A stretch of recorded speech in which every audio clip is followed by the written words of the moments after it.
fucking act. Oh, now you want to stop fucking recording. Okay.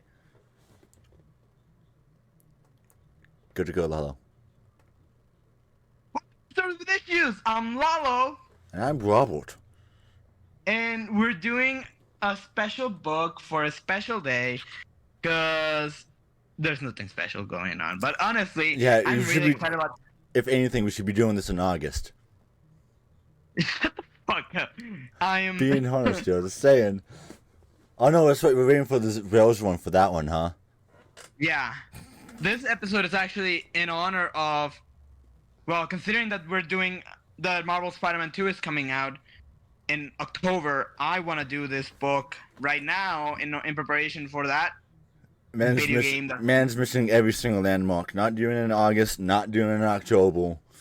Hey, I'm gonna be packing Spider-Man comics over Spider-Man comics for the next like couple of months because I have a lot. I kind of want. I'm putting my petition to put in to do the Zebrails one. Up to issue what 26. Sure. But we're doing since the Spider-Man video game is gonna come out. I wanted to do the Saga of the alien costume. Can't say black suit Spider-Man because that's politically charged nowadays. But this actually, Robert, you may recognize a bit of the story from a story that we haven't done yet because I am looking Lazy. for my tape. I'm looking for my trade paperback, motherfucker. Shut the fuck up.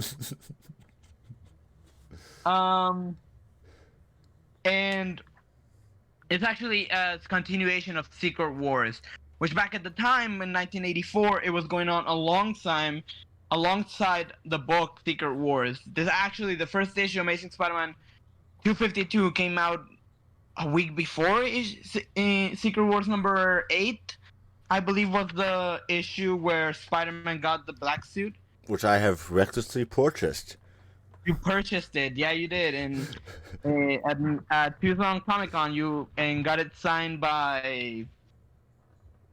Fuck. Shooter. Help me out, Robert. Right? Yeah, Shooter. Right? Jim Shooter. Yeah, there you go. But looking at it, I have actually the couple panels where in front of me in this collection I have where Spider-Man got the black suit that he got from the Secret Wars. And before we start, I do want to say like a couple things about the suit because I have recognized that some people have the wrong understanding. I'm gonna throw Jordan in your eyes. I want to clear out some misunderstandings from the suit.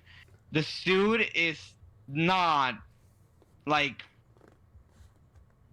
it doesn't feed off of his rage, and it doesn't give Peter Parker. It doesn't make Peter Parker more angry, which is a huge misunderstanding that I've seen because of the Spider-Man 3 movie or like the cartoon, the 1990s cartoon. It made Peter more angry, more aggressive. It is also a take that I've been looking at for the past couple of weeks, looking at the Spider-Man 2 PS5 trailer that they put out, which by the way, if you can watch that trailer, go watch it because it was amazing. I am so excited for that game.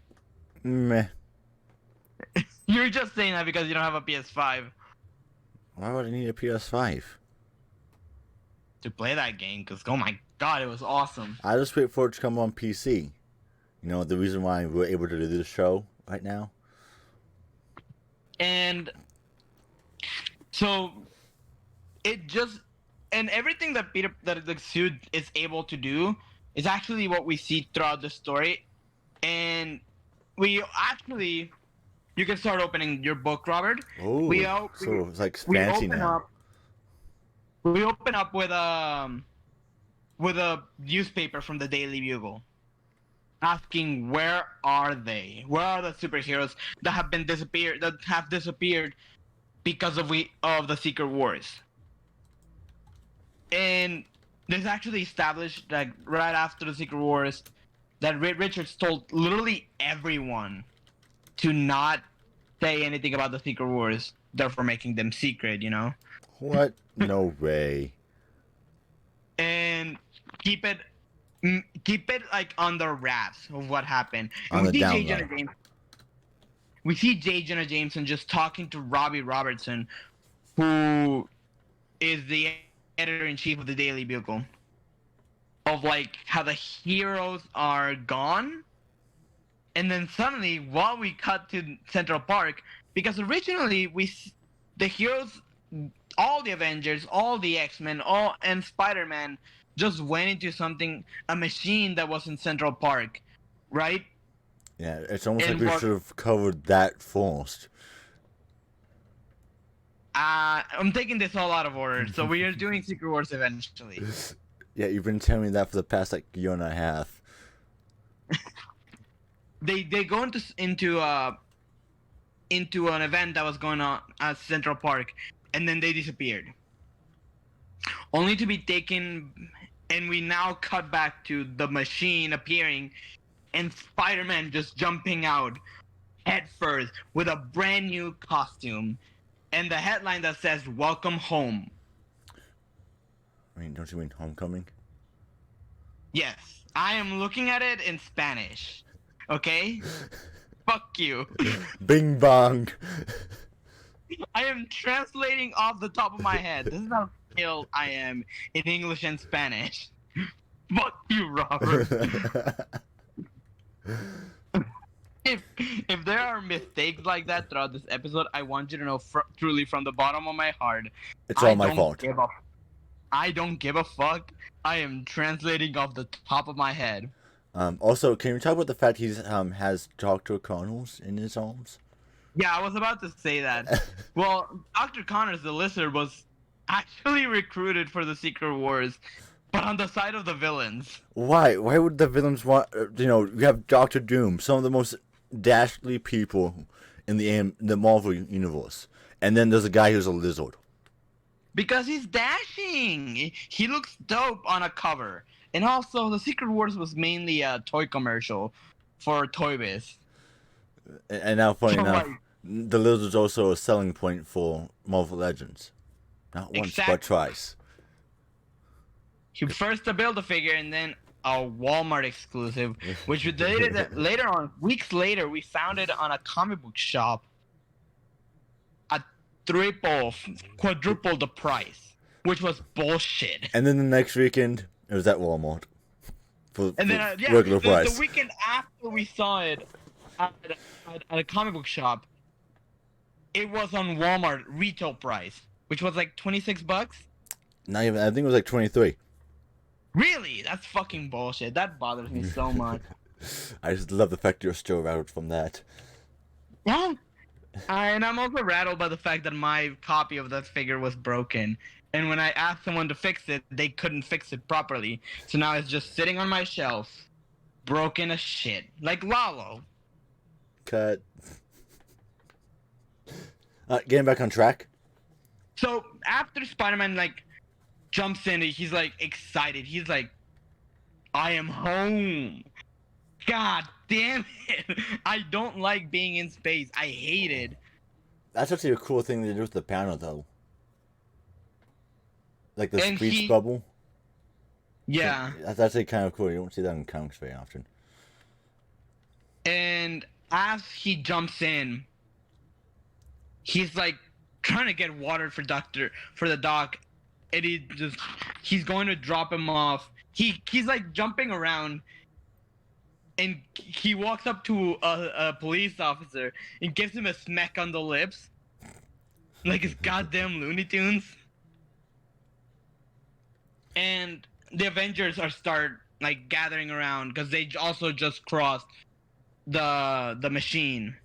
And all the people in New York are heading towards the Avengers because, well, they're more popular characters. So Spider-Man takes Dr. Connors and tries to take him away because Dr. Connors doesn't want to explain why he was recruited in the Secret Wars. Because at this point, Dr. Connors' secret life as the Lizard and that side of him is still under wraps. no one much knows that Dr. Connors is the Lizard. Interesting. And going into next page, Spider-Man like says, "Hold on here." He's like real quick. He goes up to his clothes where he left them back in over in Central Park, but he's been gone. He's been gone so far. His clothes have been turned into a nest, a bird nest. So he's like, shit. So he grabs his driver's license, his camera. Wait, what does the man need a driver's license?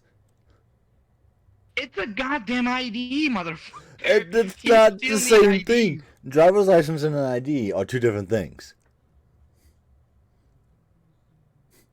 Well, he took his driver's license. Okay, Olivia Rodrigo.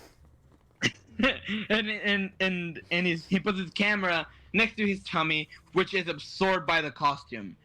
And it's like, damn, like, I'm never gonna get used to that one. And he's like talking about his suit, like how cool the abilities of this new suit has. Too bad it came from Deadpool. And then he takes this Dr. Connors. That is a huge fucking retcon that we're never gonna talk about. Until I force you to talk about it. God damn it. And then he takes Dr. Connors back home to his wife and son. And it's actually a kind of sweet moment and like very like painful because Dr. Connors is all like, how could we ever repay you? And his son Richard or Frank, I don't know. No one cares about the son. No one gives it. He's fucking dead in continuity right fucking now. I mean, isn't like half of Spider-Man's character base dead? I mean, look at Miss Marvel. She's not even in Spider-Man's like world, and she's fucking dead. Yeah, but I'm pretty sure his wife and Dr. Connors' wife and child were murdered by Dan Slott. And then brought back as lizards by Dan Slott. What the fuck? Permission to cover that story? I will cover it eventually once I get like confirmation on what issues they are, because I'm pretty sure there's like 3 stories all separated from each other. Why? That's a new level of stupidity right there. And the son, he's like, Dr. Connor's all like, how could we ever repay Spider-Man? And the son is like, what would Spider-Man need? The man has it all. And I'm like, You need some bitches. You need some rent money. Actually, he's pretty good on that end. He has Mary Jane on standby, and he's dating the Black Cat. But how long does that last? A couple more months. Exactly. Actually, you'll find out at the end of this story. I know he gets another black suit from Black Cat because she thought it was sexy on him. So as Spider-Man is swinging through the city, he goes back into his apartment, and he's like, I gotta change. And suddenly his clothes just morph into black clothing. Which is a way of showing the audience that Spider-Man's costume is brand new and super cool. Because it's black. And the fact that it can morph into literally anything. Also, not just black clothing, but just anything. Also, this is a lot better of a scruffy Peter than what John Romita Jr. does in the recent Rails run. Yeah, Ron Franz is really good drawing Spider-Man. Ron Franz is actually the artist for mainly this story, and the artist at the time of Amazing Spider-Man before in '88 McFarlane jumped into the book. This is '84, so we still got a couple years left until McFarlane jump into McFarlane like jumps into the book. But actually, Robert, I wanna fix one of my mistakes because we will do Amazing Spider-Man 59 to 59. Okay. I did say we were doing 258 to 252 to 58, but I'm also jumping into 59 That will. because 58 is left on a cliffhanger. So you were not prepped, huh? I was not prepped. I thought this my collection had it all, and I have the other book. It's on the back of my room. Oh damn! So that's like a stupid collection. It's it's part of an omnibus, but it's split into two. I have it right here.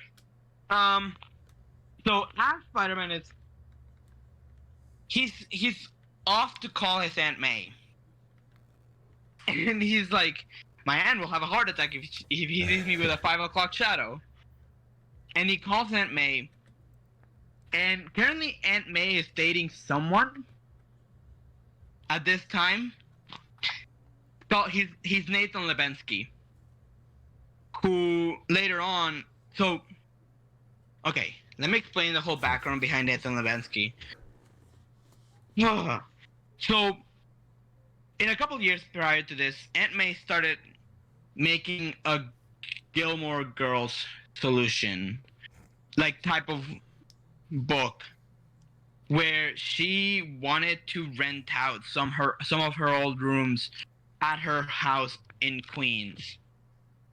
So she's been renting out like rooms, and that's how we get like some characters like one that's important in another Spider-Man story, and he is represented by Matthew Murdock.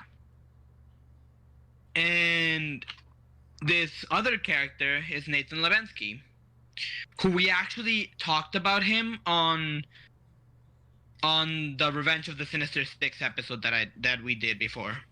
Wow, that's an actual callback. Yeah. Wow. Holy shit.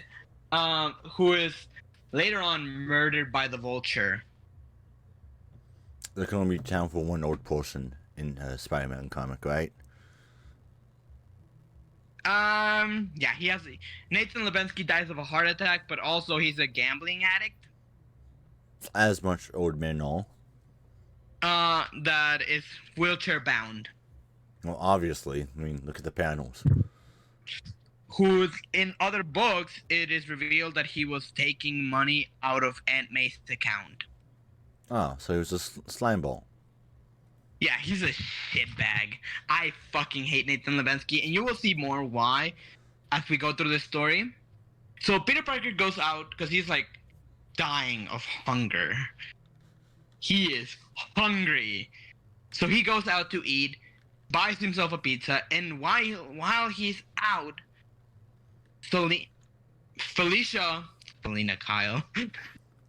Wrong universe, my man. Felicia Same Hardy concept.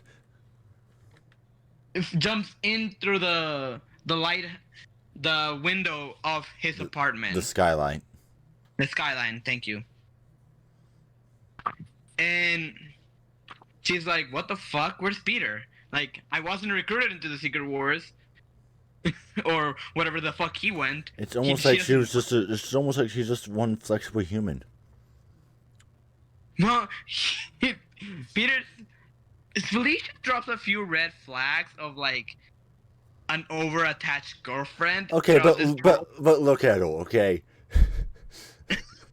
Which I do not like condemn her for when she looks like that. I mean, if someone like that was dating me, yeah, no, I would ignore all those red flags. I would not care at all if she was searching me out all day. I don't care. Remember, kids, not take dating advice from two single kids. Absolutely. Any red flags? One. One, she hot. All red flags are ignored the moment she is hot. Damn it, So Lalo, Spider-Man just we don't need another depression Lalo arc, okay?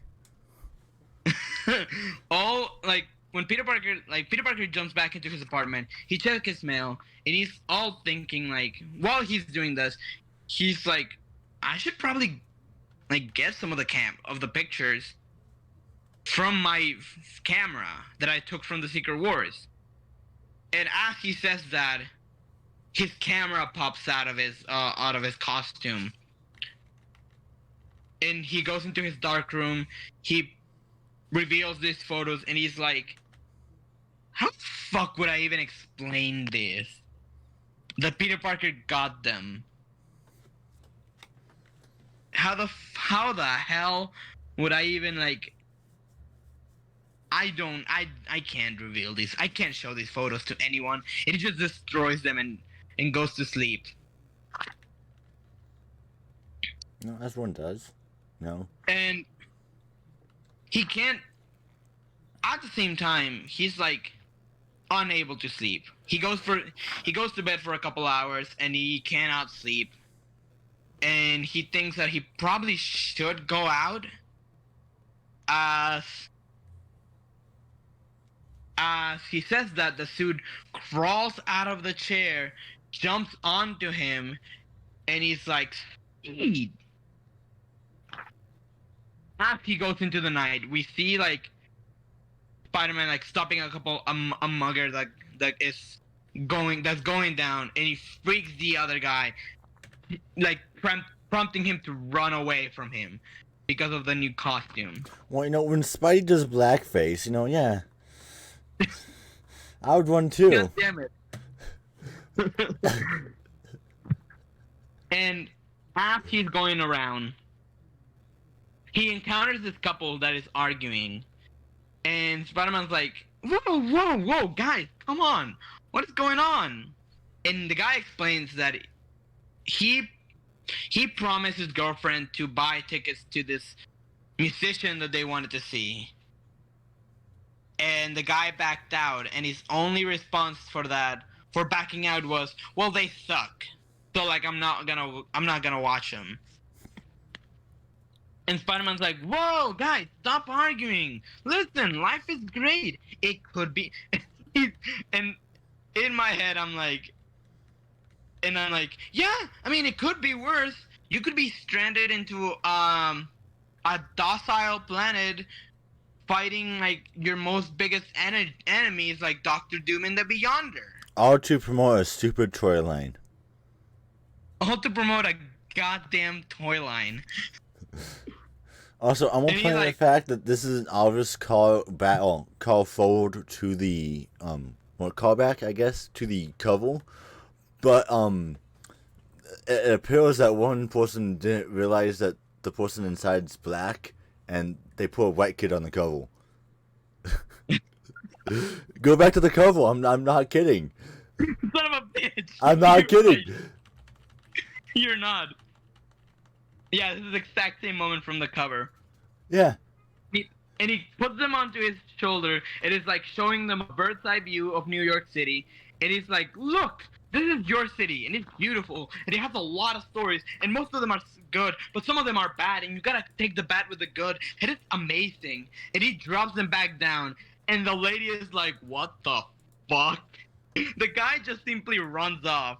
Spider-Man broke up this couple. Well, what Spider-Man did was kidnapping in a technicality to him. Being honest with you. Runs away. And the lady stops back and says, "You know what, Spider-Man? That was weird. But thank you. I think I learned something." And he's like, "Well, 50% ain't bad." And he just leaves. Well, 50%'s better than 49%. And into the next issue, he like leaves saying like, "Well, don't forget to always thank your friendly neighborhood Spider-Man."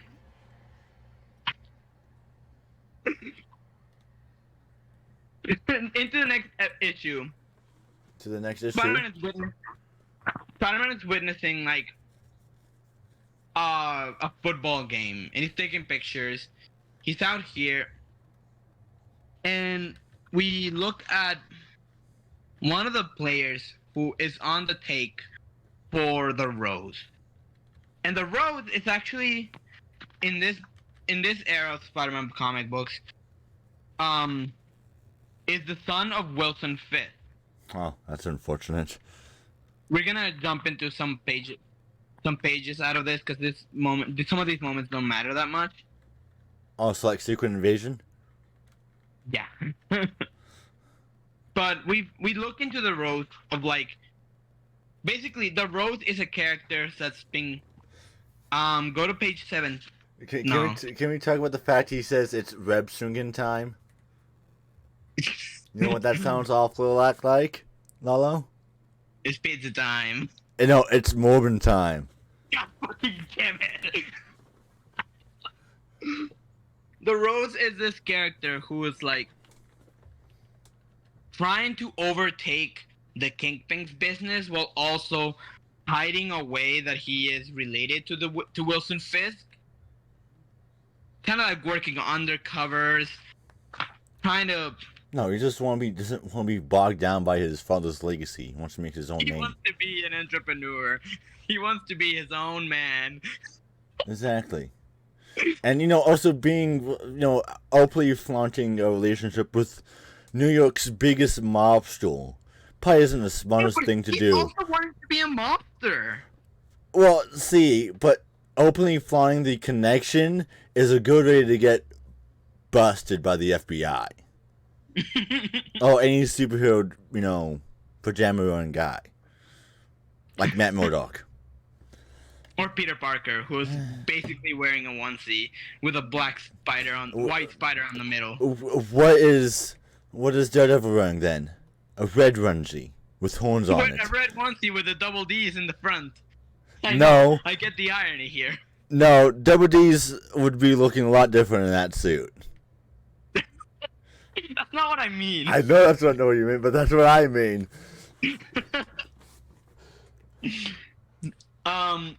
By the way, the social network is still on my TV. Jesus Christ. Right now. Why are you like this? Turn off the social network. No, I'm not watching it. Good. It's paused. It's paused on my TV. I looked over and I saw to look at my Daredevil figure. So, getting back on track. Yes, and one of the cool things that's going on is like in this story is that Spider-Man is dropping out of graduate school because he can't handle the life of Spider-Man, right? Motherfucker took a trip to space. Of course he had to drop out of graduate school. Let's jump into the. I'm gonna pile through this issue right here, and you can jump into the next one. Okay. Because not much happens in this one. Secret Invasion in a nutshell. I'm also didn't consider that I would have to do issue 59. So what Spider-Man is like looking at is he is basically like investigating some of the inner circles of the Rose, and we are reestablishing the Rose of who he is, what he is doing, because if I don't know if you noticed, but a couple issues ago we had to take a turn because we were in the secret fucking wars. So they're pretty much just trying to cover for last time, huh? Yeah, we're covering for last time right here. And one of the things that leads Spider-Man on is the fact that the Hobgoblin's van is being recovered in issue 54. In issue 54 is being recovered from the lake. And yes. I'm gonna jump in real quick to the Hobgoblin because for those who don't know, the Hobgoblin was a goddamn big fucking deal back in 1984. And it just turned out to be Ned Leeds, right? No, actually, it's not Ned Leeds. No. No, Ned Leeds was a ruse created by Jason Macendale, who was the original Hobgoblin. No, Roderick Kingsley, who was the original Hobgoblin. And you claim to be a Spider-Man fan. God. Sorry, dude. Jason Macendale shows up in this book, and he was also the Hobgoblin, but he's also the Jack-o'-lantern. So shut the fuck up. Jesus Christ, they really need to come up with more unique names for Spider-Man villains. Well, no, it's just the fact that back in the day, like, people took over the mantle, right? Yes. And it was insanity all over the book. Well, yes, And obviously. I mean, look at this. as Spider-Man, it's like he's after we're looking into they're recovering the van, and Spider-Man's like remembering that last fight he had with the Hobgoblin, where by the way, at this time, Spider-Man doesn't know who the Hobgoblin is or what the fuck the Hobgoblin has been doing. All he thinks is that he's fucking dead. Little did we know that the Hobgoblin would return at the end of this fucking story. Little did we know. The And story's what, 30-something years old? It's 39 years old. would it have relevancy today? It doesn't. That I know of. I think the last time we saw the Hobgoblin was during Spider Island. In 2011. Come, you love that storyline and you just don't know that one? I'm ashamed. Dude! That was like 5-10 years of my life. That was 10 years ago. Fuck off. Yes, but how often you talk about that story though? I don't remember every single detail of the Dance Lot Saga. But yet, So, you love his stories. yeah. Except for after- Spider-Line, apparently. As the Hobgoblin's van is being recovered, we get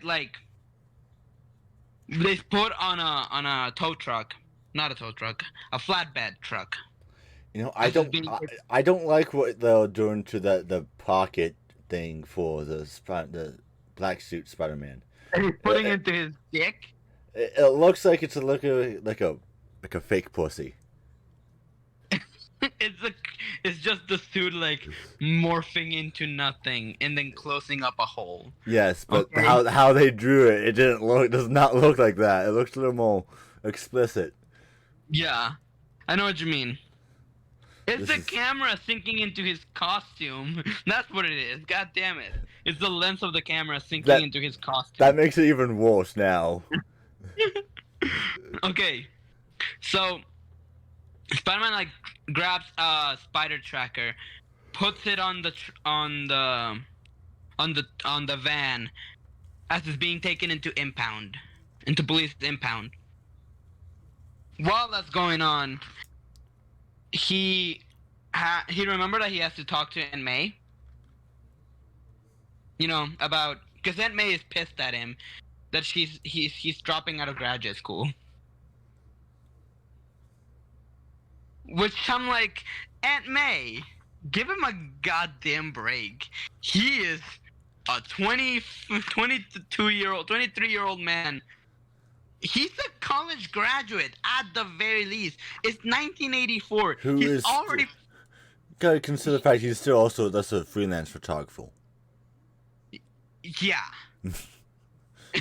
But it's 1984. He's already the top 25 percentile of Americans at this time. Cocaine's just going up his nose like it's nothing.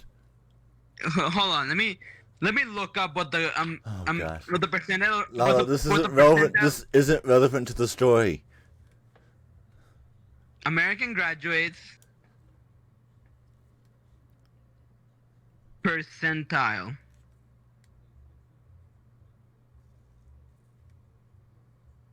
Nah, fuck it. I'm just gonna look this up. I don't give a fuck. It's not relevant. You're It's right. Not relevant. And Peter Parker's which is the funny thing about this is that the way Aunt May perceives it is so out of touch with the information because the way Peter puts it is how it is. She's upset at me that I'm dropping out of graduate school. Graduate school, right? Yes. The But way Aunt May says it, it's she's dropping out of college. I can't believe my nephew's dropping out of college. It is almost like she doesn't know the fucking difference. but you also gotta remind, Peter's one of the greatest minds in this universe. Yeah. Aunt May knows that. No, So but it's kind of like she's seeing him just kind of give up on what he's pretty much destined to do. here's the thing. It's not like he's saying I'm dropping out of I'm dropping out of college. I'm gonna go into modeling or some shit. No, he's saying I'm taking a leave of absence. I have been overwhelmed by everything in my life. I just need a fucking break. That's Peter Parker's perspective on this whole situation. That's what he's telling Aunt May. And Aunt May is not taking it into consideration, the fact that he is fucking overwhelmed. Considering the fact that 2 weeks ago, he was in a deserted planet and a docile planet fighting Doctor Doom and the goddamn Beyonder. It's fine. And Aunt May is looking at it like, oh, you're over dramatic. What, does she know Meanwhile- he's Spider-Man at this point in time? Meanwhile, she's like, I can't believe my Peter's dropping out of college. He's dropping out of college. And it's like, it's graduate school. You pain in my ass. But I digress. So, while Peter's like looking into talking to Aunt May, the truck is being. He's following the truck, and the way the van is stolen is fantastic. They stop at a red light. A hot lady flashes her goodies at them at the drive. Like a hot lady parks her car right next to the truck. She like gives them a look, flashes her goodies at them, and then the truck is the van is taken from the truck on a crane. Can I tell what the fact it looks like it's a mixture of a Corvette, like a C1 Corvette, and an AC Cobra? Sure, yeah, go for it, man.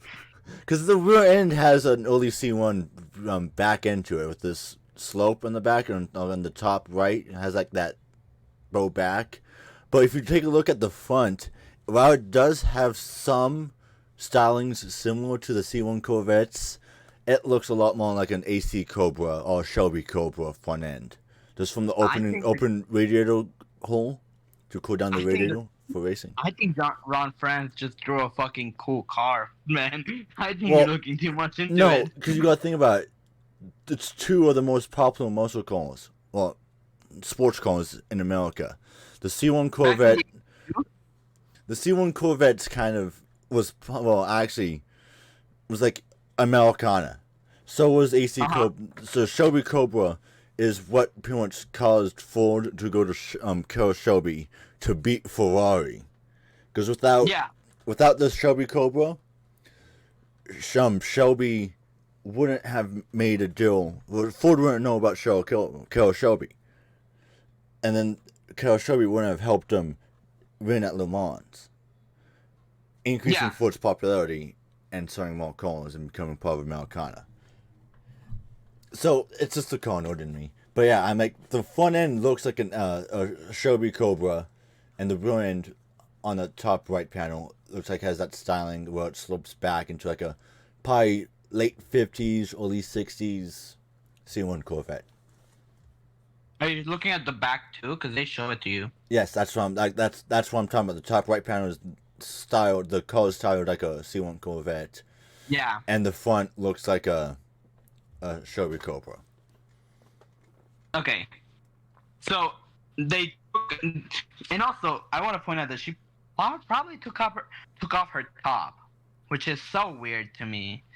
because you can see No. that she's. Well, she could have took off her top, not her. No, she didn't show her the goodies. They didn't show the goodies. So She just you took off her lied to top. us. You lied to us, man. She That's just the took off top. her top. That's the top, not the goodies. This is gonna be a fucking hell in the editing room full. All right, moving on.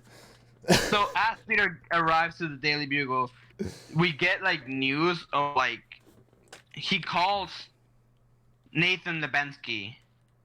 Nathan Lebensky calls him and he's like, "Hello," and Nathan's like, "Listen, Peter, I'm gonna cut you a deal.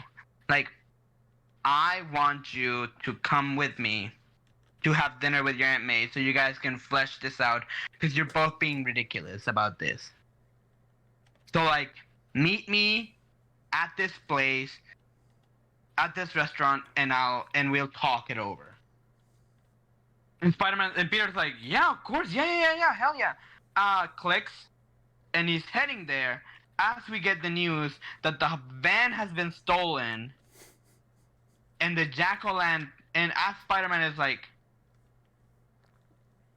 Spider-Man, this is the most hilarious moment, one of the most hilarious moments in the book, because the van has been stolen. Peter Parker is faced with the decision of, do I keep up my date with my Aunt May to talk stuff through, or do I go and find the van? And he straight up, no questions asked. He says, the Hobgoblin is more important. The Hobgoblin's van is more important. This is no choice. And he heads to the van. And once he gets there, the jack-o'-lantern, like, attacks at Peter.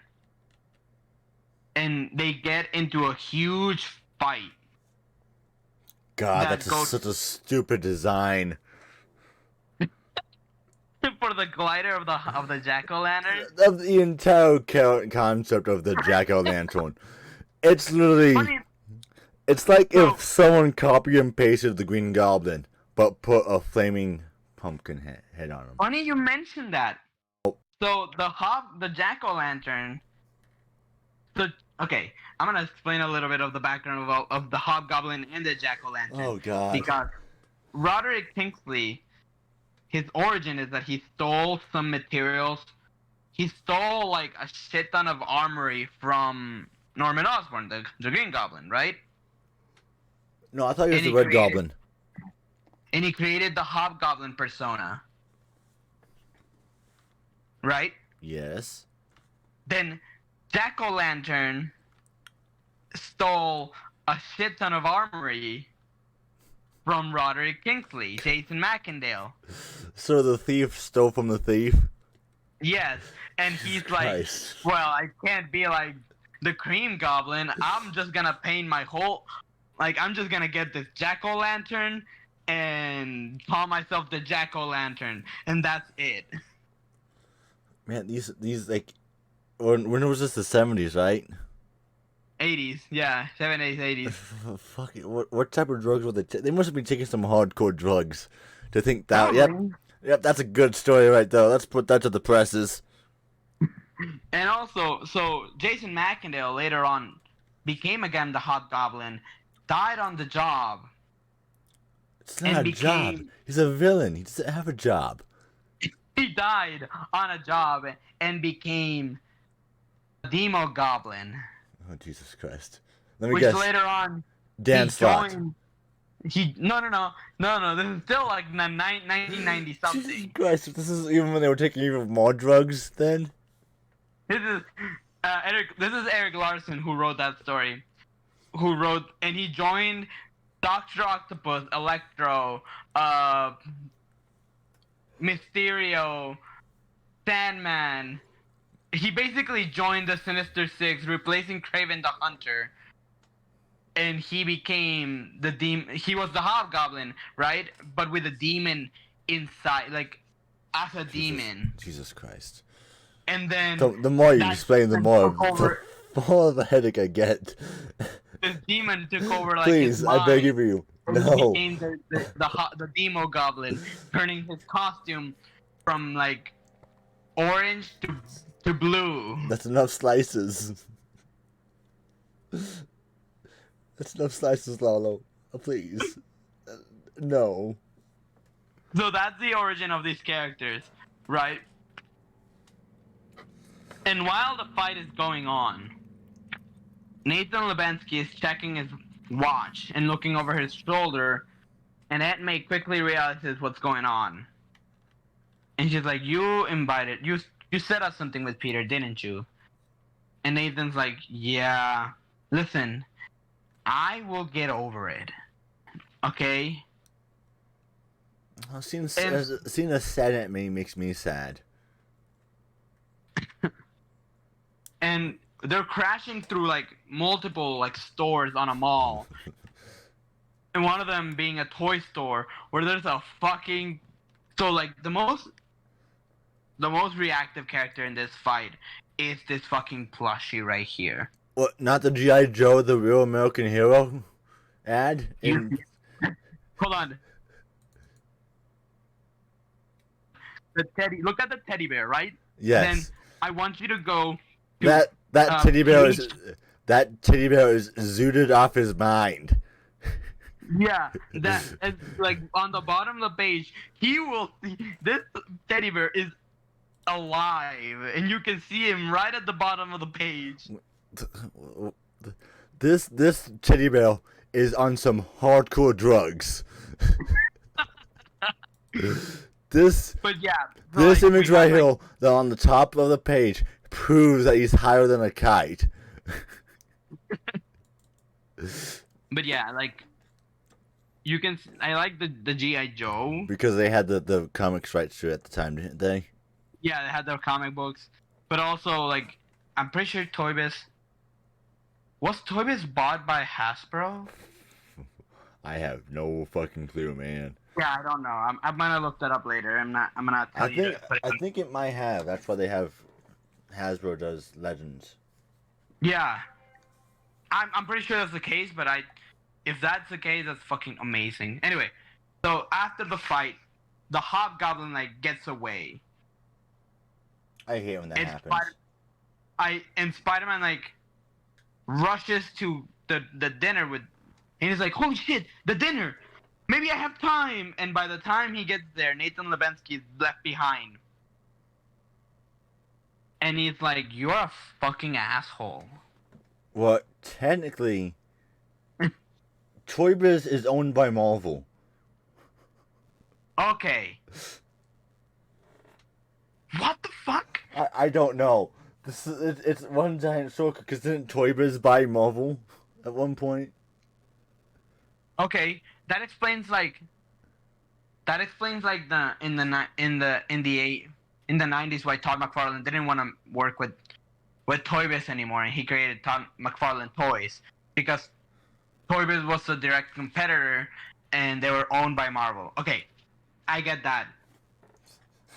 So he created the image of fucking action figures. Oh yeah, he legit created McFarlane Toys, and he's like, "Fuck you! I'm making my own toys." I mean, I kind of assume that just from the fact that it's literally his fucking name. Yeah. And it's the Spawn logo. Which is fucking amazing. I love that. I love the McFarlane Toys like logo because it's straight up just Spawn. But yet you always share in the choice. Whenever we walk by them at Walmart, you look at them. Some of them. You look at them and then you shit on them. My Flash is still my favorite. Like one of the figures that I've been playing more lately than anything. Maybe because you're a child. Maybe next to the Amazing Spider-Man Marvel Legends. Getting back on track. Yeah. So Spider-Man goes back into the restaurant, and Nathan Lebensky he stayed back to call off Peter on his bullshit, call him an asshole, and say that he is no longer gonna try to make things right with Peter. Like he is off the Peter Parker team for the rest of my life. Okay, this may sound a little harsh. Maybe some kind of what's the fucking word for it? Fuck. It's something to do with how able-bodied. This may sound able-bodied, but I think Ableist? Ableist, yes. I think it's just time to reel this old fort into the middle of the traffic. Fuck great power, great responsibility. Sometimes you need to take justice in your own hands.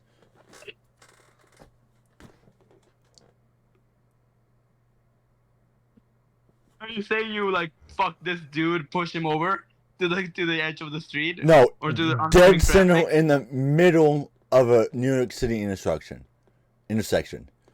Who's with me? I think the group is, right? Yeah. That's why I think I couldn't be Spider-Man. Because the moment someone would be yelling at me like that after the adventure I just had, I'd be like, dude, what the fuck is your problem? I'm fucking Spider-Man. Eat shit. And I just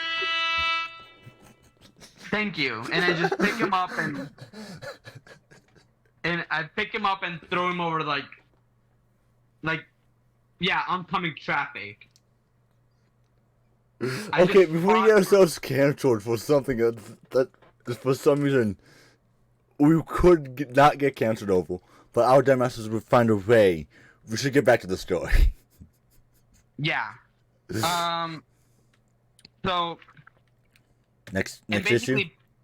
Yeah.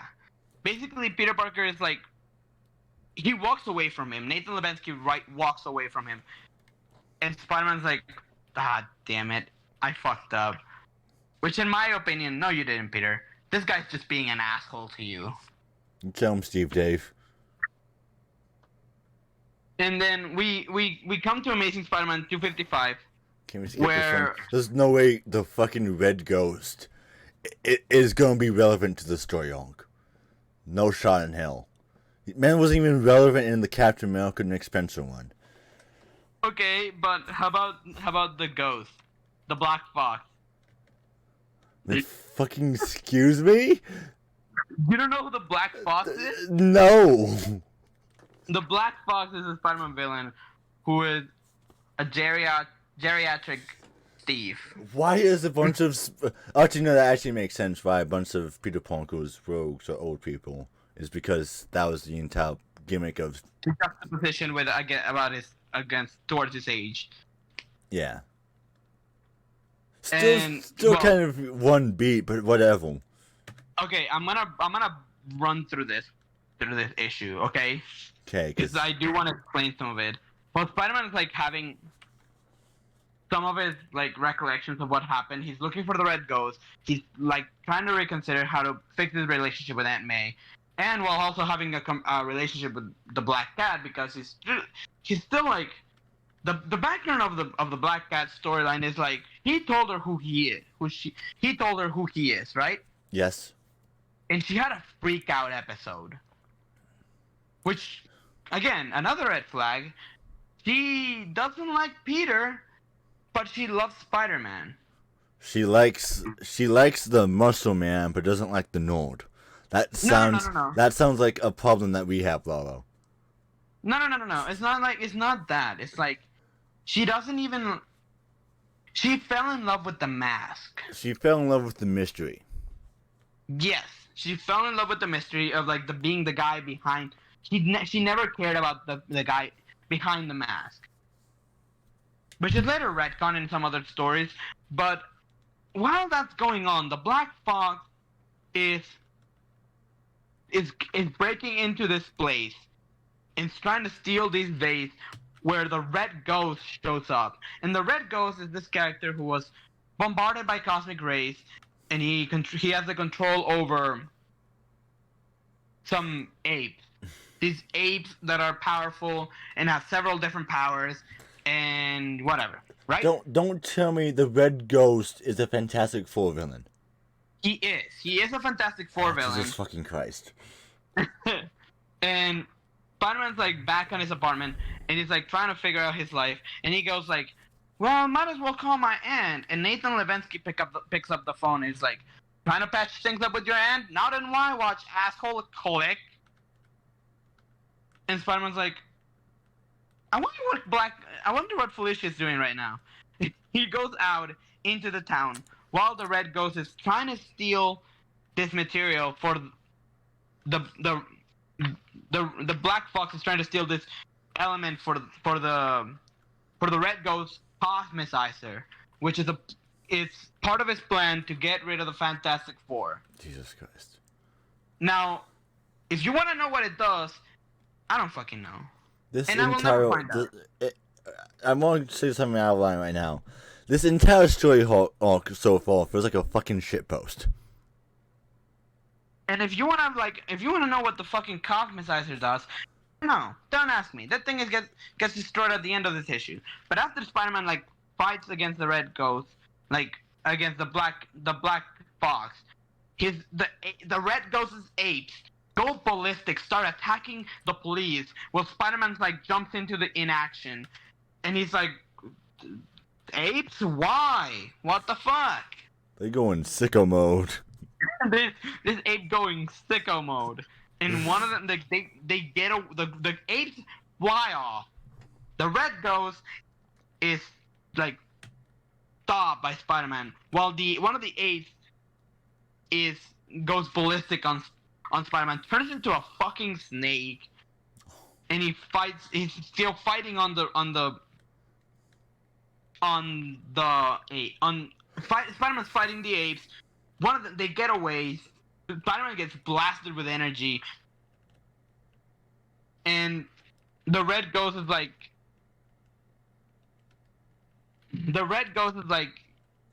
"Screw you, Spider-Man! You destroyed my machine. I have nothing left. I will add your name to the list. That list has 5 people on it now, and you're one of them. The Fantastic Four." What? No shit. I could deduce that. And Spider-Man's like, "What the fuck was that?" And that's the end of that story. What about the spider tracker and the van and?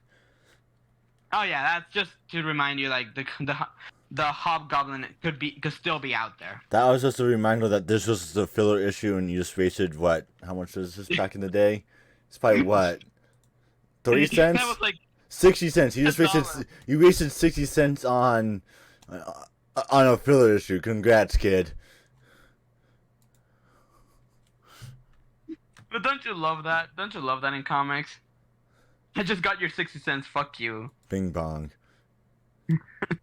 So now Spider-Man's like keeping on the like searching for the Hobgoblin's trail. No, it's actually the Puma. Okay. No. That's just the introduction.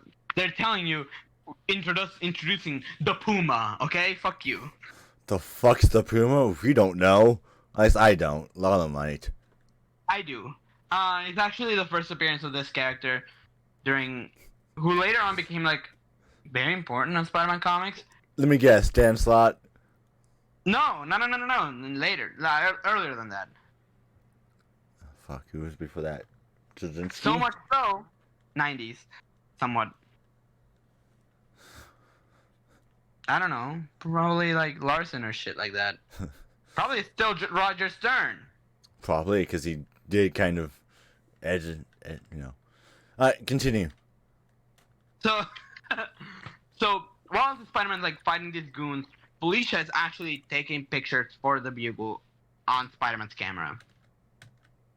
And because Spider-Man doesn't want to put her into danger, even though throughout... You know what? That sounds very sexist with Spider-Man. No. Is that Peter Parker doesn't want to put her in danger. Because he doesn't have powers, right? Although, little does Peter know that while Peter was in the Secret Wars, Felicia... got bit by a radioactive spider. No, the reason why she left was because she realized she fell in love with Peter. Or she fell in love with Spider-Man. And she wanted to be with him on the field. So she went up to the Kingpin and asked him for powers. Oh, so she showed her soul. For powers. Yes. And How dumb the do you have to be? she got a surgery, and it was an ordeal, and now she has bad luck powers. Jesus Christ. Don't worry how, but that's Jesus all you need to know. Christ. How? What? No.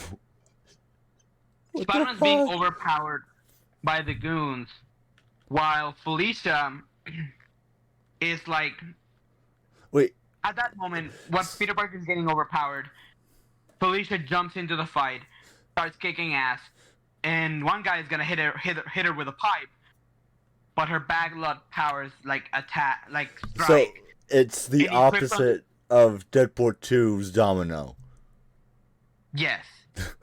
The guy trips on his 2 feet and hits himself with the pipe. Then another guy is gonna shoot at her, Jesus Christ.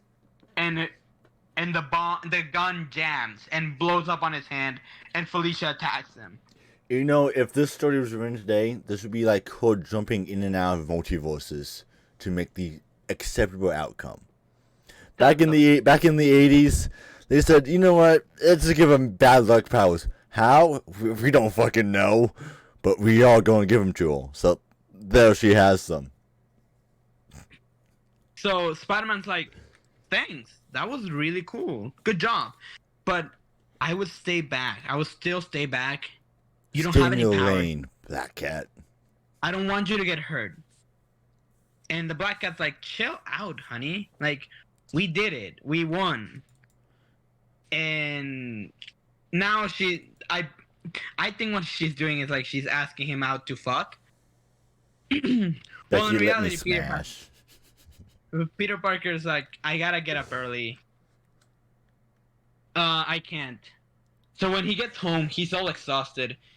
He puts out the pictures. He says, you know what? Black Cat has a good eye. She can take good photos. And then Peter goes to sleep. Well, after looking at his red and blue suit, tossing it away, and it's like taking off the black suit and hanging it up. And during the night, the suit like slithers away off of the chair and jumps onto him. And the morning of, the Rose, like we skip to the morning, and the Rose is settling some affairs with a new hire that he has. Okay, so the Rose, can I say this right now? He looks like just a discount version of the chameleon. Yeah, but it's a cool purple mask, so fuck you. It's a cool design, don't get me wrong, but he just took it from the chameleon. Oh no, yeah. And especially like this is not this design, not this like the red cloak that he has or the red suit that he has. Later on, did you see the Marvel Legends? No. Figure that they just put out. Okay, Marvel just like Hasbro just put out a new figure for him, and he's wearing the purple gloves with the purple mask and a white suit, and that looks clean as fuck. What was it? Hold on. Let me search. It's gonna be the Rose, right? Yeah, the Rose Marvel Legend. It's a retro Marvel Legend card. Oh, fucking course it is. And not gonna lie, I want that figure. You want any Spider-Man figure? Well, yeah, and also the Rose is like a cool character that I really like, so like, of course I want him.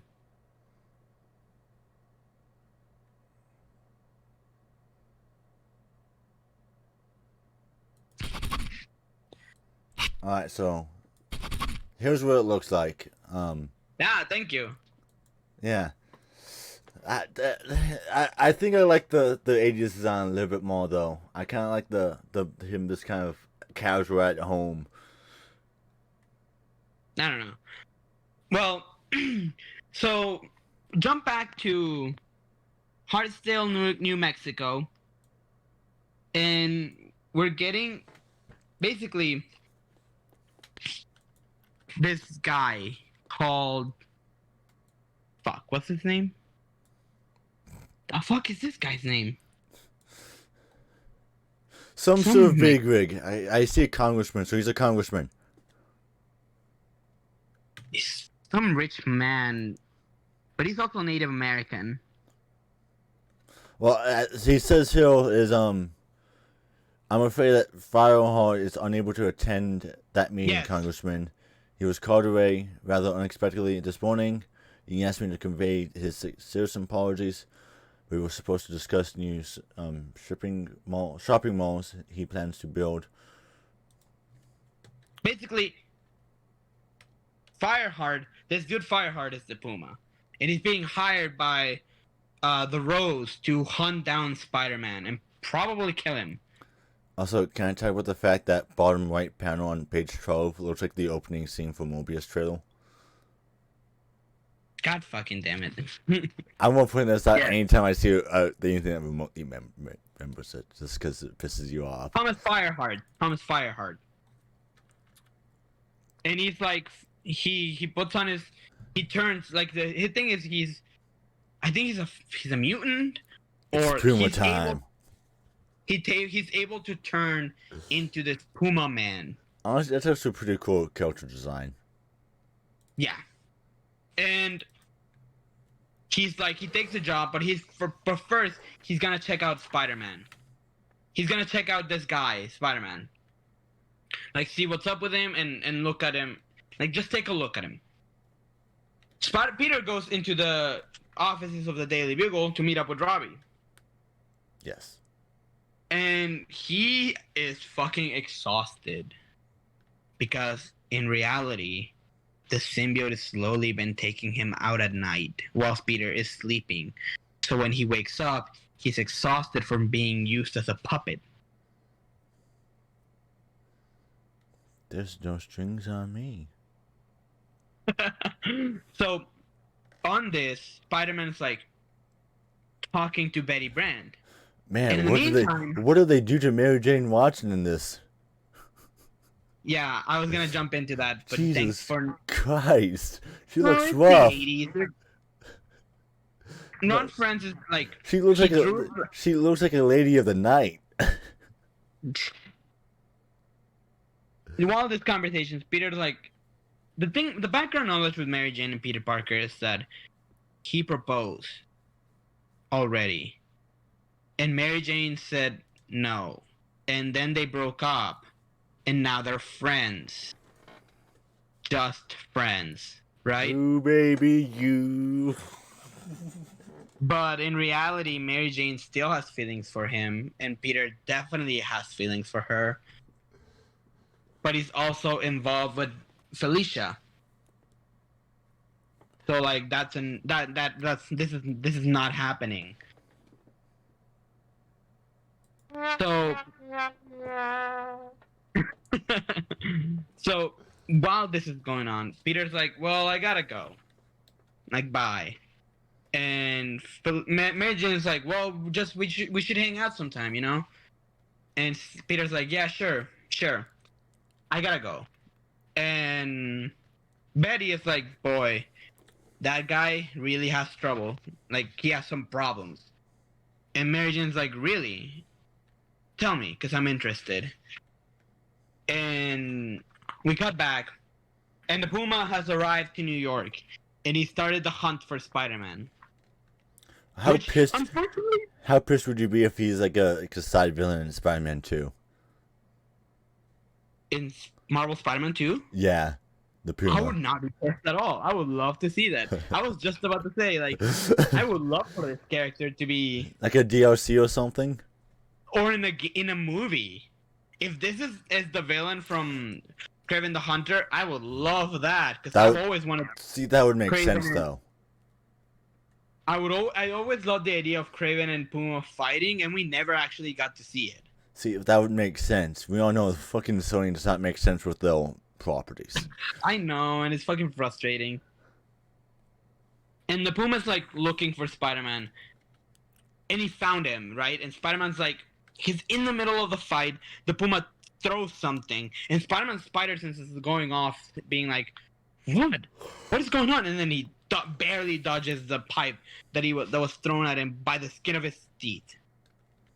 Spider-Man he falls off the web. He can't shoot anything, and he's about to cling onto a wall. But while doing that, he pulls his arm out of his socket. I hate when you do that when you're just web swinging and you just accidentally pull your arm out of your socket. And through the hole, like he's trying to fix it and he does the cool action movies like thing where he like pushes his arm back into place and he just passes out from the pain. I mean, he set it back in place. That's the correct tool.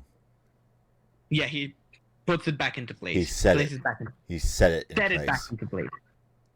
Set it in place. Because usually when you pull your arm out of the socket, it's mostly just the overextension. I want to say the tendons. So it's mostly you shoving it back into it. And while the Puma's like crawling onto Spider-Man to attack him, jumping into issue 57. Did you do it? One moment. Un momento. Alright. We good? Oh, it he's starts off on a. jumping- I thought it said start. I thought it started off with the previous on. No, it just didn't load properly. Alrighty, continue.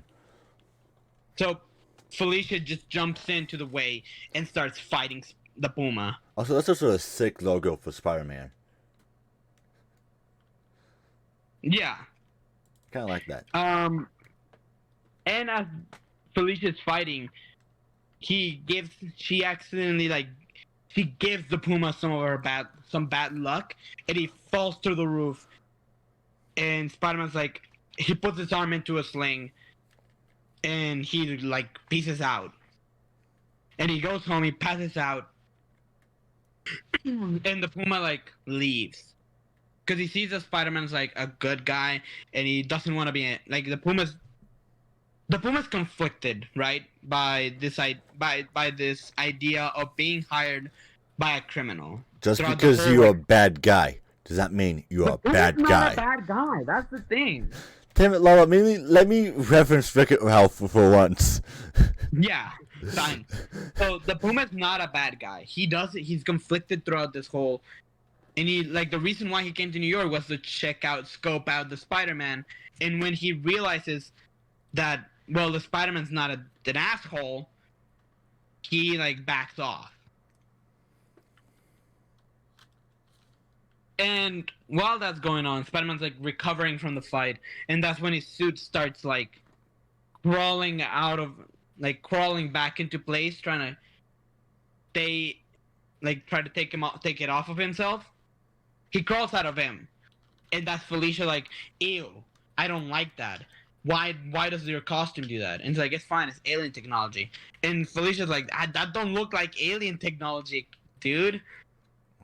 How would she know? She's just been on Earth the entire time, right? Fair enough. Yeah. If anything, that makes sense for it to be alien technology, Exactly. considering the fact how much she knows. You're thinking of, as the reader, we're like, Felicia, you're just gaslighting him. You don't know shit. But we all know how I like being gaslit. So, we skip to the Wilson Fisk. Bro, he is that's from fucking skill right there. Fucking lifting 100 and like something 80 pounds with one hand over his head like it's nothing. While he's also he has another weight in his hand doing bicep curls while he's doing overhead pressures with one hand. That is some fucking skill right there. Absolute mad lad. He's an absolute Chad on and all. So like he like Bro snapped the weight in half. Mad lad. He's talking to the Rose of like call off the fucking deal with the Puma. Right? Yeah. And the Rose is like, okay. And the Puma actually calls Thomas Fireheart calls like the Rose and is trying to arrange more stuff. Don't tell me that's Dr. Egghead. No, I don't think so. Oh, thank God. I was going to be fucking pissed. And and the Puma, and immediately the Rose is like gets a call from the Kingpin. and the Puma is like out to scope out Spider-Man a little more. While that's going on, Felicia's like just talking to Peter, and they're like having a conversation about like the suit, and she like leaves. And while she leaves, the Puma's out like scoping Spider-Man out, and Mary Jane like knocks on the door and finds Peter in a sling. And she's like, "We gotta talk, Peter." And the Spider Sense is like, "Oh my god, what is going on?" And the Puma attacks. Peter Parker kicks Mary Jane out, and then they start fighting. The suit jumps into Spider-Man. And the Puma's just like laying on Spider-Man while he scratches the back of his back, and the suit just regenerates. Well, it makes sense for it to regenerate though, because it's not really fabric. And Spider-Man's like, "What the fuck? Why did it do that? Holy shit!" And Mary Jane's like knocking on the door, like, "Peter Parker, Peter, what's going on in there? Like, why are you quipping? Why are you fighting? Are you trashing the apartment?" Yes. Spider-Man's like, absolutely. And Spider-Man just pushes the Puma out the window. Mary Jane breaks through the door, and the apartment is shattered. He goes like this, I go like that. I ask Hollywood, where'd he go? He goes, where did who go? Who go? We're stupid. We're autistic. The stupid was about 2 years ago. We're autistic now. We built different. The Puma and Wilson is talking to the Rose, saying like, don't out contract, man. Don't do that. I'll take care of Spider-Man. You don't have to do shit. And as they're fighting,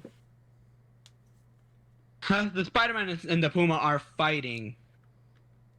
Someone like, it's just a wreck. They're destroying a gym. They're breaking through shit. And again with the rates, that's a 45 and at least I think a 45, a 25, and a 10. Looks like it. Plus the weight of the bowl. I can't do math, Lalo. I don't know. That's on both sides. A 2 45s, 2 25s, and a 10. That's 90. No, that's 90 plus. We have a fucking calculator for a reason, Lalo. 115. That's 115. I'm right. Fuck you. We have calculators for a reason, Lalo. So throughout the fight, the Puma just Spider-Man barely escapes, right? That's 205 because you also have to add the weight of the ball, which is also around 45 pounds. And he the Puma just breaks through the just launches a machine, breaking through the window. Spider-Man jumps out of the window for them to get the weights machine, and he webs it down. He doesn't calculate how heavy the machine is, and he just ripped out he's ripped out of the wall, taking part. You know that workout machine's probably 50 grand. Probably. That should those it's fucking expensive for a workout machine. And something like that, yeah, no, that's probably 50 grand nowadays, which is probably around, I don't know. I'm not an economist. Alright, continue. And Spider-Man falls onto the street. The machine shatters on the ground below. And Spider-Man it's like, what the fuck is going on? The reason why what's happening is that he's getting bad luck from Black Cat. That you also probably need some sleep. No, it's like he's legit. His proximity to Felicia has been giving him bad luck. See, that's what Toxic X's say. And while the Rose is having a meeting, the Hobgoblin shows up before him. See, the Hobgoblin looks pretty badass, especially as a Glidle. Right? And he gets back home. Mary Jane's like, "Oh my God, Peter, what happened?" It's like, and Peter's like, Mary Jane basically reveals like, stop lying to me. I know that you're Spider-Man, and I can't be Ooh, with you. trippy. And she leaves, right?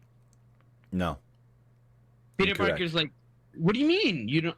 And into the next issue, it's like, how do you know? No, like she starts leaving, and Spider-Man goes after her, Bro, that's a and trippy ass cover. Holy shit. oh yeah, I feel like I'm getting high just looking at it. it'll be explained later. To, to hell it won't. I like it without getting any explanation. Well, it's part of the. It's like a special moment in the issue. Oh, that's lame. Alright, continue. It's a cool issue. It's a cool moment. What? Continue. And Spider-Man's like, Peter's like, no, Mary Jane, I don't know what you're talking about. I'm not Spider-Man. And then Felicia jumps jumps into the window, and she's like, who is this redheaded girl, Peter? What the fuck is going on? And Spider-Man's like, ah. 5 seconds to say, she's my ex. She still has feelings for me. I don't care about her. No. And Mary Jane like looks at her, and she's like, oh my God, it's true. You are Spider-Man. And she runs off, and Peter Parker's like looks at her defeated, like running away. He's defeated into the door, and it's like, please don't go. And Felicia like, yeah, we don't need her, Peter. We're good. And Peter just snaps at her. Like, what's the matter with you? That could have been anyone. That could have been J. Jonah Jameson. It could have been May and May. You should have seen her. Like, oh my God, you are so irresponsible. That was so stupid. No. And she's like, fine, I'll leave it. It feels like MJ's lost that loving feeling. What? MJ's lost that loving feeling. And Peter's like, That's supposed to be a and Top Gun and- reference, though. Remember that the Felicia ball? just She's leaves. she's lost that loving feeling. Oh no, I hate when she does that. Bueno, okay. Felicia starts leaving, and Spider-Man's like, no, you're not running away on me again. Like, you're not running away on me either. And he, like, reach out for her, and the costume, like, webs her. And Felicia's like, oh my God. Like, you didn't let me go. And you let her go, even though she knows your identity. That means you do love me. Oh, and we can be together forever and ever and ever. And Spider-Man's like, oh my God, what have I done? Oh, I love the fact that this is just one giant red flag for relationships, and we opened up this entire thing with how we can just ignore red flags based upon looks. Remember, kids, do not take dating advice from us. We don't know what we're doing. No, I mean, look at us. We're single, both I of mean, us. look at no. They probably don't know, but we know how bad Friday night was. So Can we say fumble? Mary Jane is like back at her apartment, and she's looking at a picture of a woman and two children. And she thinks of to herself, Peter, am I leaving on you like I left on Gale? What? It'll be explained later, I promise. Oh, okay. And Spider-Man's like, he literally has a breakdown in his room. Mood. He is me for real. And he takes off his Spider-Man costume. He lays down, and he's like living with the. He's like resuming like what the fears of a Spider-Man in the 80s are. Like, Robbie Robertson ain't taking my pictures. Ed May is pissed off at me. Mary Jane won't talk to me. Felicia is being a fucking weirdo, and the Hobgoblin might peek his weird ass face again. And he lays down, and he falls asleep, and he is covered by the suit. And while he's sleeping, we have this we have this nebbish bookworm Peter Parker just crawling in fear from this monster. This monster in a black suit with a white spider on the chest. Oh, do we get to see Fantastic Bagman? The fuck? Whatever this fucking name is, the spectacular Bagman. Bombast. Don't peek into the next. No. I've seen stories. Remember when like Fantastic Bagman like was in those Spider-Man Across the Spider-Verse trailers? Yeah. And everyone started covering the origin of that. And Spider-Man's like looking over his shoulder over this monster. And then this monster starts fighting against another monster, this time in a red and blue suit. And they both like pick up Peter and they're pulling him towards each other. Great power, like, great responsibility. You're tearing me apart.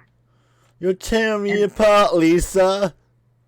And then he wakes up. And Spider-Man, in the Spider-Man costume, he wakes up in his bed. Bro, look which at is that the first thing he physique. notices. Jesus Christ, that's a good-ass physique.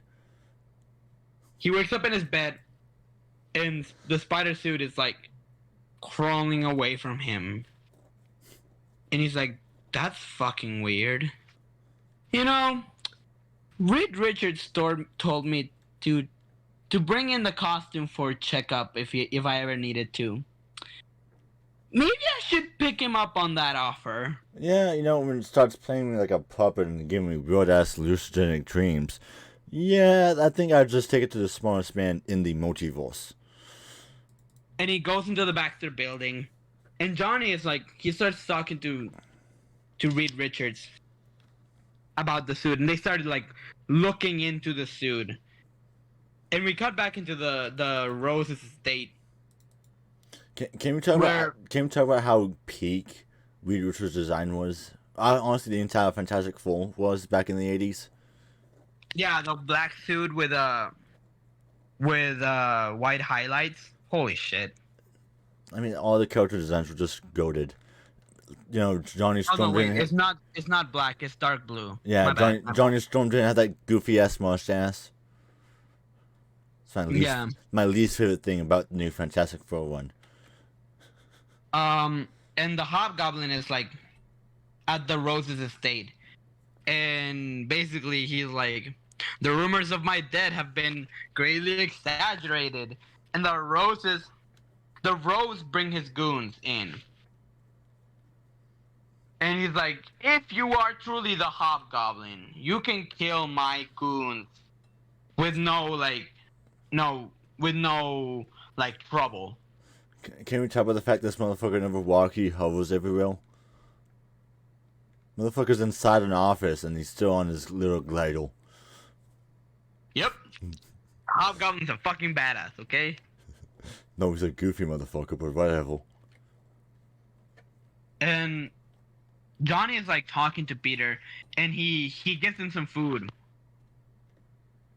And the Spider-Man's mask just retrieves in order to just show his mouth. And Johnny's like, that's fucking awesome! And Spider-Man's like, I know, right? They're just being dumbasses. While Reed Richards is just studying the suit. It is like, my man, this thing is alive. You're a dumbass.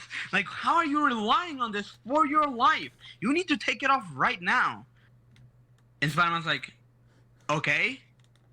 Oh my god. It's not coming off. And Spider-Man's just like jumping off and down. Johnny is like, should I burn it off of him? And Reed is like, that's a terrible idea. Don't do that.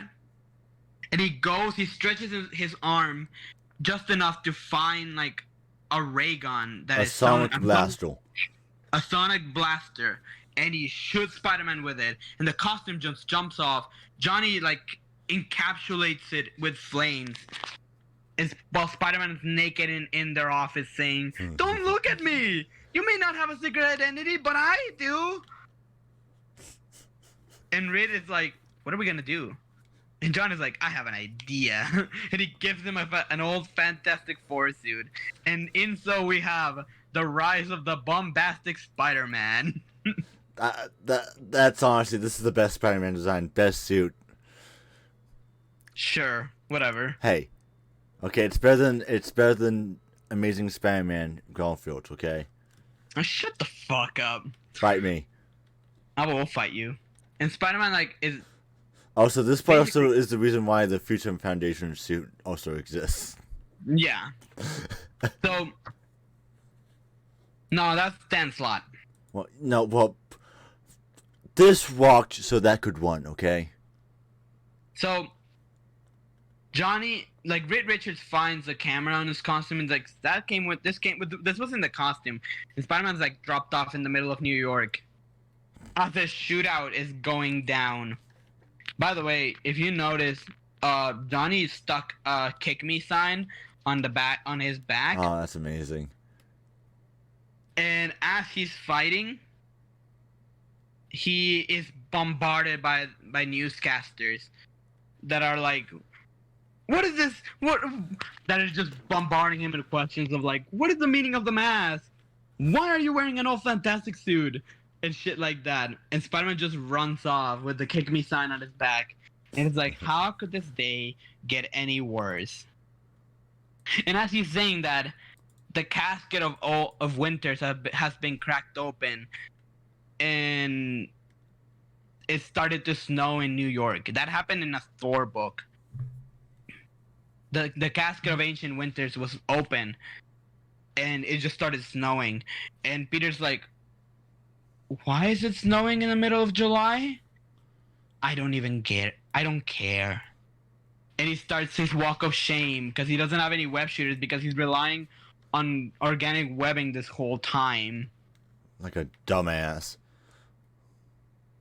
And back on his home, Mary Jane arrives and she's like, crazy weather, huh?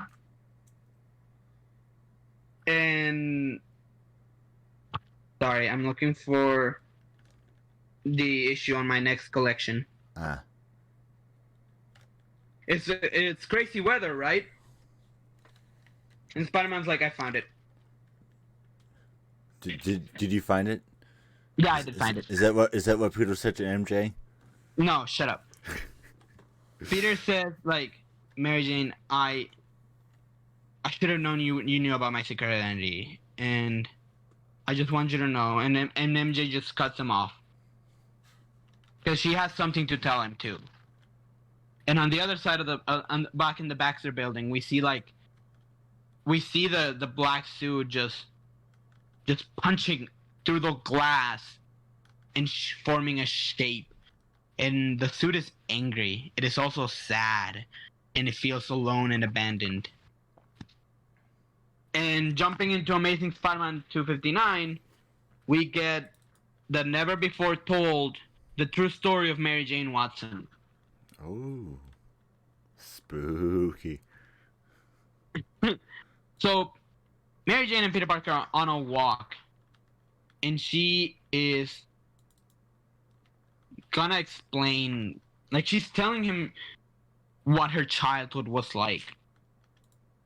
How her dad was a writer, a very, like, shitty writer who never amounted to anything. And when he got upset, he would take it out on his wife. And his wife had 2 daughters. She had it was Mary Jane and it was Gail. And Mary Jane basically grew up on this situation of, like, being, she was in this, like, unstable home where her father would get violent towards her mom, and Gail took it outwards and started, like, she was a dancer, right? And Mary Jane took it inwards and became the funny girl, the party persona that she has been throughout her life. Because Vanessa, I'm a material girl. Material girl. And Ah. one day, and we explained like Gail, like would spend a lot of time with her Aunt Anna, like yeah, Gail and MJ would spend a lot of time with her Aunt Anna, and sorry, and one night after her father was awarded on a huge like prize, Mary Jane's mom like packed their stuff, packed their stuff, and they just left. They left their father, her husband, everything. They left it all behind and started hopping from place to place, never having a very stable like residency. And in the meantime, one of the places that they stopped at was the Anna Watson's house, and they met Aunt May because Anna Watson and Aunt May were really good friends, and Mary Jane met Peter, but she also like knew that Peter was Spider-Man. She would see him crawling out of his window every night. Like a fucking spider. Huh, I wonder if that's the guy that they called Spider-Man. And while that's going on, the Hobgoblin's like wreaking havoc. And we see like we jump back, and Mary Jane is like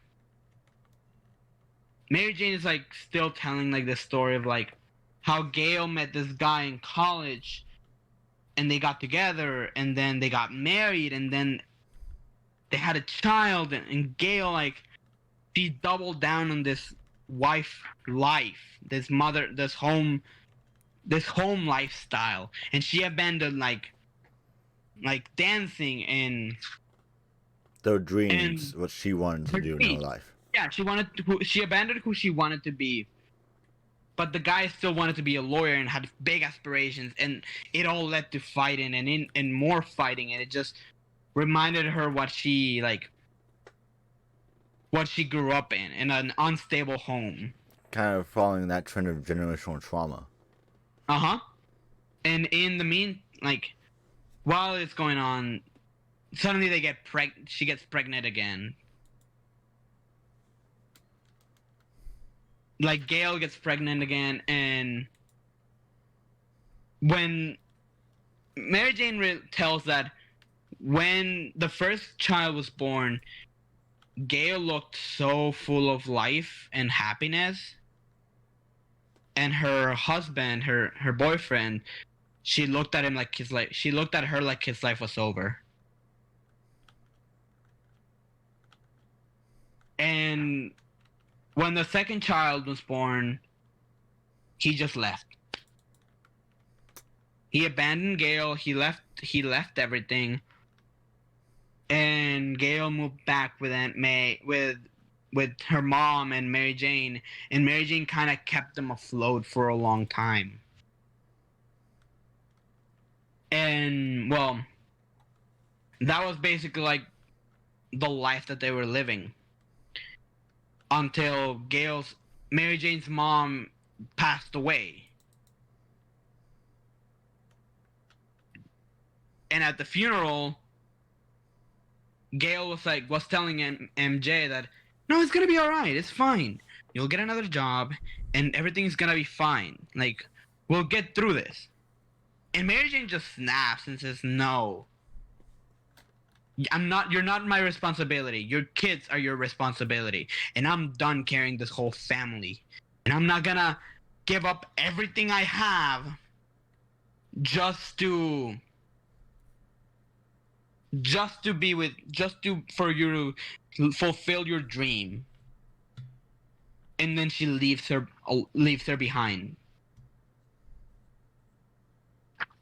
And Mary Jane's like tells this to Peter, and Peter's like, wow, that's like really cool that you told me this. Like, thank you. And Mary Jane's just like, well, it's not like we're going steady or anything.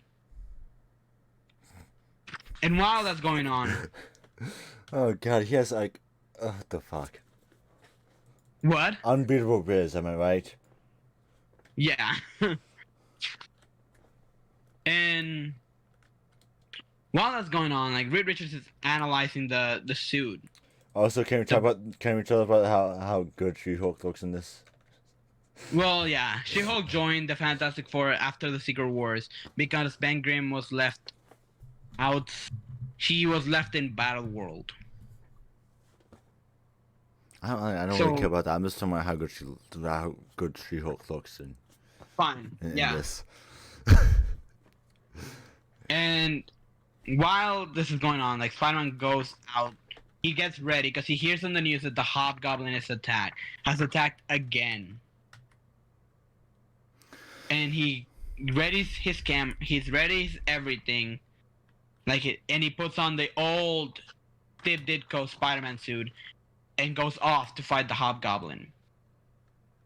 And that's the end of not the saga of the alien costume, because eventually the costume returns and becomes Venom and everything. That's it. That's the story. Spider-Man goes off to fight in the red and blue suit, and all is well. You know, I wasn't expecting the story to be very deep and emotional at the end. Right? It's such a good twist. Well, twist considering the fact the entire rest of the story was a fucking shitpost. Just to have this fucking train wreck happen. The train wreck just of, yeah, you know what? Yeah, no, shit's heading south in the final episode of this little arc. But there are 3 issues of Doctor yeah, it's The so fucking red ghost and fucking Puma. The fucking Puma was awesome. I still think some of those issues are very cool, I guess. I don't know. But it's not on that same level of that makes sense leading to this. It seems like they were just trying to get to a point where they can go to something big like this, and they just kind of do things at walls and see what stuck.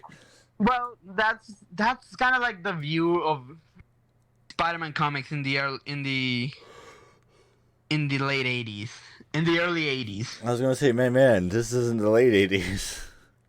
It's mid 80s technically. It's going into the mid 80s, but that's Spider-Man's life in 1984.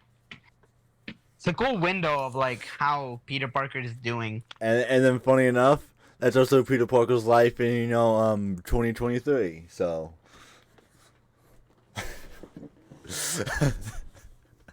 Yeah, but I would take this story over anything published nowadays. Because this one still has actual developments and exposés and actual thoughtful messages about how this whole entire arc is pretty much how you may feel like you're losing yourself, and you have to pull yourself out of that pursue your dreams, do not die. Kind of going back to the graduate school thing, right? Yeah. Peter wants to proceed his dreams with graduate school, but it's just not a possibility, and that's why Aunt May's mad at Peter, is because he's throwing away something that he can easily do. But he's also overwhelmed by his life that he can't do it at the moment. He doesn't feel like he's able to do it at the moment. It's kind of a very good window of what Spider-Man means. Yeah. It's the whole entire power and responsibility. Exactly. I mean, it's kind of fascinating to think even though the villains in the 80s are not iconic for it by any means. Fucking including speak for yourself. Jack-o'-lantern's a fucking god. Or the Hobgoblin, or the Puma. No. Or the Rogue. No, Jack-o'-lantern's a fucking god. There's no one else above him. This is a shitpost all through and through. But even the Red Ghost, even that fucking story with the Red Ghost is fucking hilarious and so stupid. To the point where it's damaging to like the main view of the book. If you like look at it, like yeah, 6 out of 7 issues are not great, but those 6 issues that are great, they're fantastic through and through. To the point where we like, it's very like cementive on the Spider-Man life back in the day. But also, I'm going to jump in a little bit here on Interchange. There's also, it's kind of interesting they decided to interlace the Hobgoblin causing reckless chaos while Peter's just walking through the park and listening to yeah. MJ. Because normally, something like, the Hobgoblin wrecking havoc across the entire city, pretty much. There's also that sense of power responsibility of like, no, my friend is more important to me right now. I have to like, because we have to, she knows who I am. B, she wants to talk to me. C, this is more important to me right now because I genuinely love this woman. Yeah, you care about,